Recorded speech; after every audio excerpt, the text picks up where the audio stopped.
ডাকসু জাকসুর পর এবার গণবিশ্ববিদ্যালয় ছাত্র সংসদ নির্বাচনেও ভূমিদশ বিজয় অর্জন করেছে বাংলাদেশ ছাত্র শিবির সমর্থিত অঘোষিত প্যানেল। গণবিশ্ববিদ্যালয় কেন্দ্রীয় ছাত্র সংসদ গকসু নির্বাচনের সহসভাপতি ভিপি পদে বিজয়ী হয়েছেন স্বতন্ত্র প্রার্থী ইয়াসিন আল মৃদুল দেওয়ান।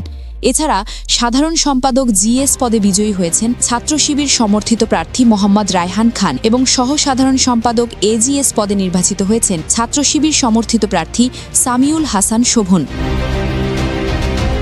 জানা গেছে, কয়েকজন ছাড়া বাকি সবাই ছাত্র শিবির সমর্থিত প্যানেল থেকে বিজয়ী হয়েছেন। বিজয়ী হয়েই তারা সিজদায় পড়ে আল্লাহর কাছে কৃতজ্ঞতা জ্ঞাপন করেছেন। তবে জানা গেছে, শিবির সমর্থিত প্রার্থীরা প্রত্যক্ষভাবে শিবিরের রাজনীতির সাথে জড়িত ছিলেন না। শিক্ষার্থীরা তাদের পছন্দের প্রার্থীকেই ভোট দিয়েছে। দেশের একমাত্র বেসরকারি বিশ্ববিদ্যালয় হিসেবে গণবিশ্ববিদ্যালয় ছাত্র সংসদ গকসু চালু রয়েছে।